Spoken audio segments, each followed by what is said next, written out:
네, 아파트 단지 내의 상가는 아파트 주민이라는 또 확실한 수요층이 있기 때문에 안정적인 수익을 원하시는 분들은 참 좋을 것 같습니다. 그렇다면 계속해서 살펴볼 상가는요, 우리가 또 길거리에서 흔히 볼 수 있는 대부분의 상가를 바로 근린상가라고 하죠.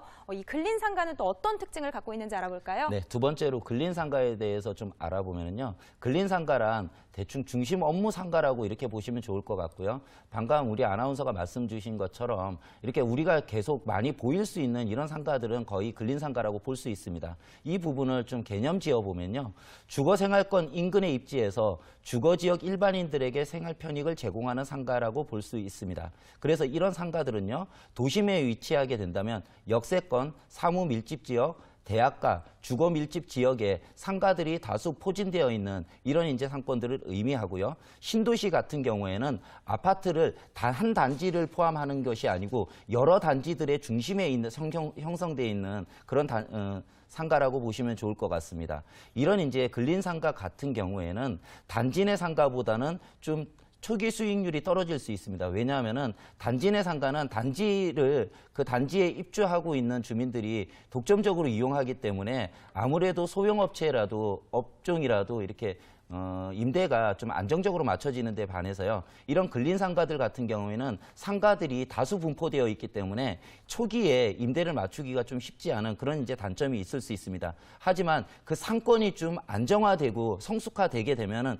그때부터 상권이 안정되고 가격이 상승하고 임대도 좀 안정적으로 맞춰지는 그런 이제 특징이 있다고 볼 수 있고요. 이런 이제 근린상가 같은 경우에는 지금이나 앞으로는 좀 더 대형화, 전문화되는 그런 상가들을 중심으로 해서 구성되는 그런 특징을 가진다고 볼 수 있습니다. 그리고요, 이런 이제 근린상가에 투자할 수 있는 요령들을 몇 가지 좀 살펴보면요. 첫 번째는요, 동선에 따라서 유동인구가 모일 수 있는 지역에 투자하는 것이 좋을 것 같고요. 이런 부분들이 이제 시간대별로 어느 시간대에 많이 모이는가 하는 부분을 중심으로 해서 그런 업종이 분포되는 그런 이제 상권들을 중심으로 고민해 보시면 좋을 것 같고요. 두 번째는 주변 임대료 시세 및 공실 파악을 중심으로 해서 임대료를 예상해 가지고 들어가야 됩니다. 그런데 신도시나 이런 부분들 같은 경우에는 초기에 공실률이 나타나기 때문에 조금 중장기적인 관점에서 바라볼 수 있는 그런 안목도 좀 필요할 것 같고요.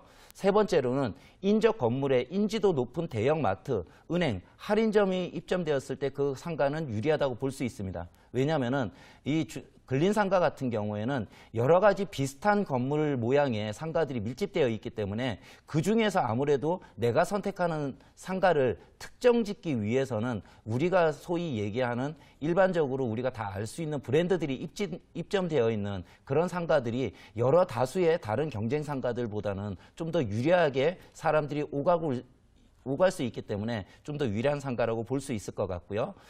네 번째로는 주변 대형 상가와의 경쟁 관계를 좀 고려해야 되는데요. 앞에서도 제가 말씀드렸다시피 상권은 아무래도 큰 상권이 작은 상권을 흡수하게 됩니다. 그래서 이런 근린상가 주위에 아무래도 백화점이라든지 테마복합상가라든지 이런 큰 상권들이 분포하게 되면은 사람들은 그 테마복합상가나 큰 상권으로 유동인구가 많이 빠져나가는 그런 문제가 좀 있기 때문에 사실은 주변에 대형 상가가 없이 근린상가 중심으로 이렇게 형성되어 있는 상권을 좀 주목해 보시면 좋을 것 같고요. 마지막으로는 권리금이 적절하게 붙어 있는 곳이 아무래도 유리할 것 같습니다. 왜냐하면 권리금이라는 것 자체가 상권이 좀 성숙되어서 임차인이 받을 수 있는 금액이기 때문에 아무래도 초기 상가라기보다는 상권이 좀 형성되어 있는 그런 상가라고 볼 수 있고요. 이런 지역들이 아무래도 투자하기에는 안정성 면에서 좀 더 낫지 않나 생각이 듭니다.